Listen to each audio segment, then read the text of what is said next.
LaMelo Ball is headed to Michael Jordan's Charlotte Hornets. The first time ever two brothers, him and Lonzo, selected in the top 5 of the NBA draft. Max, I'm starting with you here. Do you think MJ made the right choice with LaMelo?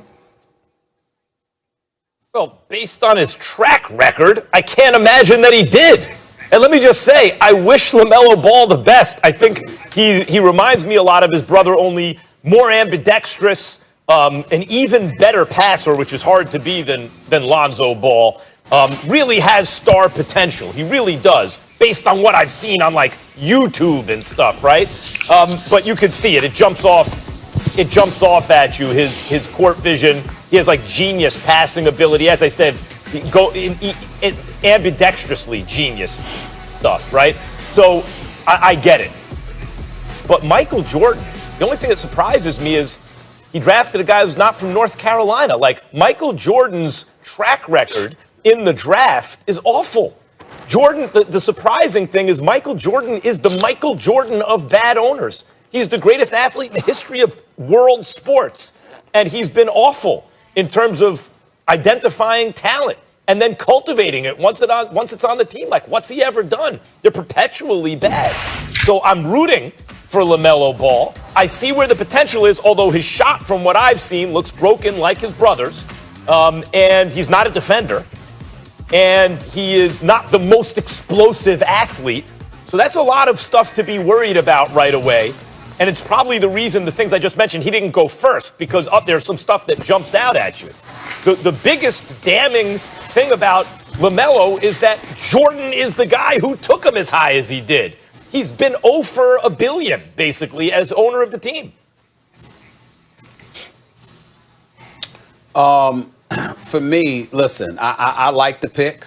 I know that during COVID, obviously, you're not anticipating having fans in attendance, but let's face reality. LaMelo Ball, at least at this particular moment in time, is box office, his court vision. His basketball IQ is considered to be up there. He's 6'7", long wingspan. He anticipates things defensively. I think he needs to work on his shot. We understand that. And with Devontae Graham playing the way that he played last year, it could be something that could really, really work out for them. The question is going to be about Terry Rozier, who just arrived there last year in the sign and trade, and it was supposed to be his franchise. That's definitely not going to be the case now. It's going to be LaMelo Ball's until further notice, at least eventually. What I would say to you is this. There's nowhere to go but up. We know over the last 17, 18 years or so, the Charlotte Hornets have only made the playoffs 3 times. They've never been out of the first round. We understand what the situation is. Mitch Kupchak is now your GM, your guy making the basketball decisions. We know what his experience entails. So we'll see how that pans out. But in the end, if you're in Charlotte, you definitely needed some kind of box office attraction. And until further notice, that's exactly what LaMelo Ball is, which brings me to LaVar Ball, the Papa Ball, the father of LaMelo and Lonzo, LiAngelo, and these boys. Give credit where credit is due.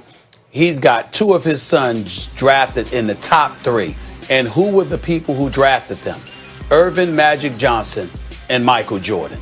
This man has taken a lot of hits over the years, but let's call it what it is. Clearly loves his kids and clearly did a great job of marketing who they are and what they potentially bring to the table, because 2 of the greatest players that have ever played the game of basketball are responsible as franchises for overseeing the draft picks of 2 of his sons, both in the top 3. Lonzo number 2.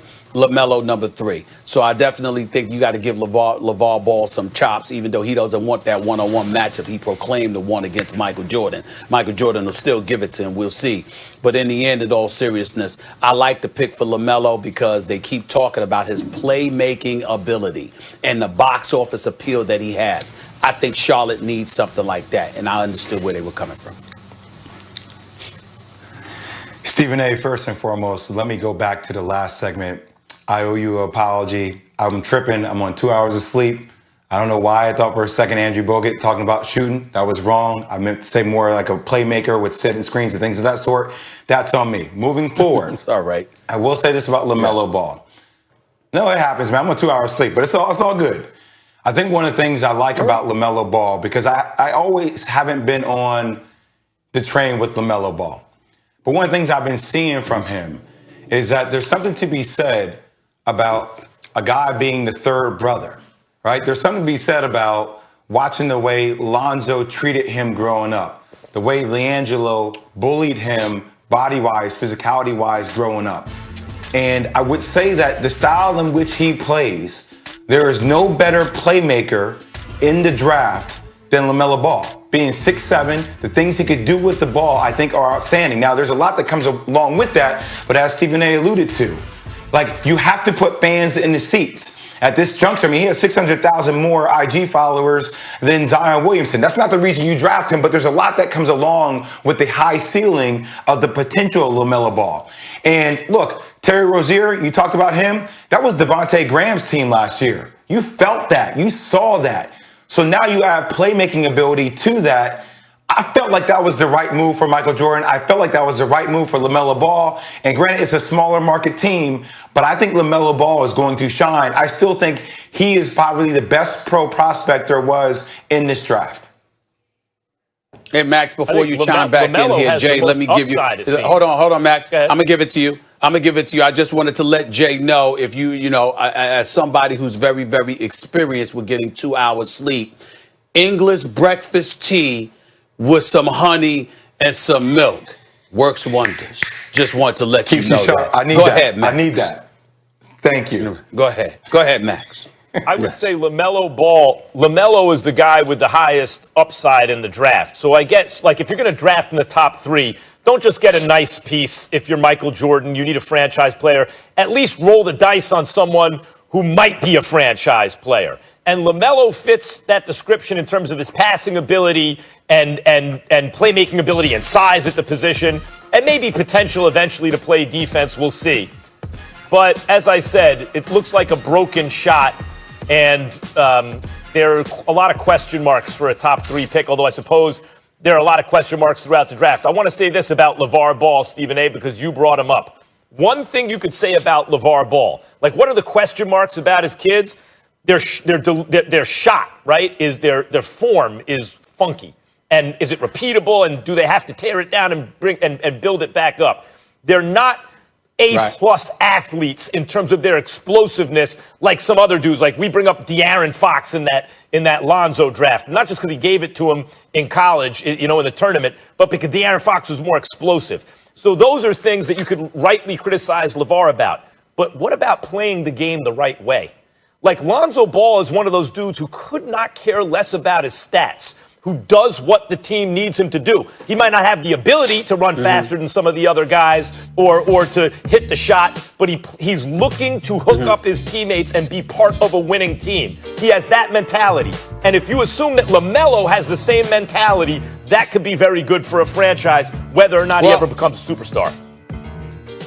Max, here's where I disagree with you about that, and I'm glad you brought that up with Jay here on the segment with us, because I'm going to disagree. I'm not saying you're wrong, but I'm just saying I don't have the same opinion that you have on this particular issue.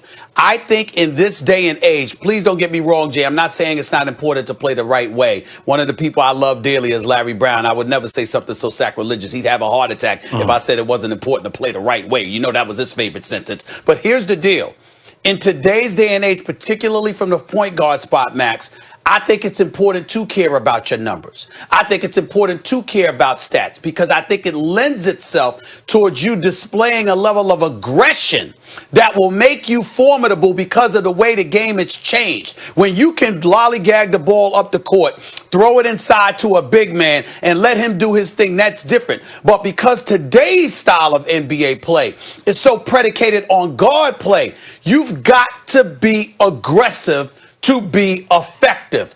If you are not aggressive, then you're not a threat. And if you're not a threat, then you don't impact the game the way they've manufactured it for you to impact the game. That's where I'm coming from, Jay. What do you say to that? I think LaMelo Ball is a different cat, Stephen A. Like, I think he does, at the end of the day, care about his stats. He also cares about winning, but the ball is going to be in his hands where he's going to make stuff happen. And his best attribute that's what I'm saying. is that he's dynamic in screen and roll. He's dynamic in screen and roll. Right. You know that, Stephen A. Yeah, you can be the best defender in the world. If I put you in a PNR, doesn't matter. Doesn't matter how good of a defender you are. Yeah. I'm surprised nobody reacted to the fact that Think that'd Max be said MJ is the MJ of bad owners. That jumped out to me right away. But Jay and Stephen A., no reaction from you guys on that? That was pretty strong. No reaction. No. You got to make the Okay, playoffs we'll leave it on more that than 3 note. times Okay. over the last 15 years. That I got to acknowledge. All right. Fellas aren't touching it. Jay, thank you so much for being with us. Get some rest. When we come back here on First